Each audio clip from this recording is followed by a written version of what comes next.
કોઈ પહોંચી જતા મહાદેવના મંદિર ના તો ગઢ ઉપર ઢીલું કરતા હતા. મસ્ત ઢીલું કરીને આપી આવી જતા બસ સ્ટેન્ડ, જેમ કે આપણે જવાનું હતું કોલેજ. તું જ મિની વ્લોગ બનાવ્યા હતા ને, જૂઠું નહીં કહેતો, સેલિબ્રિટી ફિલિંગ આવતી હતી. આઈજી આપણે બસ ને બેસી જતા, બસ માં ધારણ કરીને નાચી હતી આપણી સીટ. ભૂલી જતા ને વળતા આવી જતા આપી બગીચામાં. પછી પહોંચી જતા આપડા ગોમન લઈ લીધો કોણ ખાતા ખાતા નીકળી જતા આપડા ઘરો મેં, જેમ કે આપણે જવાનું હતું હેડ. તો આપણી ઉડીને પણ ખૂબ યાદ આવતી હતી, જેમ કે આપણે ઉડીને જતા પપ્પા, આપણે ઉડી લઈને જા ખેડતા હતા. ચિંકુભાઈ આપણું સ્વાગત કરવા આવે.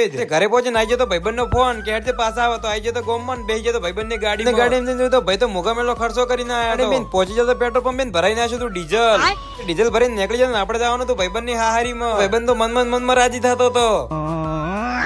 પહોંચી જતા ભાઈબંધ ની હારીમાં નાઈ જતા ગોપાલજી સાગરજી. પહોંચી જતા ઘરે પી લીધી ચા બીજી પીને આપીને નીકળી જતા ઘરે. આપણે આપડા ભાઈબંધ નો પૈસા નું ના કરી નીકળ, આપણને ચેન ના પડે. ઘરે ના છે તો ભાઈબંધ ને નાનો મોટો ખર્ચો નાઈ જતા આપડા બાઇક માં. સિરિયન નાખે નાઈ જતી બસ માં ફાટક, તો પછી ફાટક બીજી ખોલીને આપી પહોંચી જતા ઘરે. હરિયા ફાટક ખાલી આપડી ફિંગરપ્રિન્ટ થી જ ખુલે છે. ફિંગરપ્રિન્ટ બીજી હાલે નાપી આવી જતા ઘરે. નાઈ જતા આપણું સ્વાગત કરવા સારું ચિંકુભાઈ. ના વ્લોગ વિડીયો માં બસ આટલું જ. મળીએ બીજા વ્લોગ માં. જય દ્વારકાધીશ.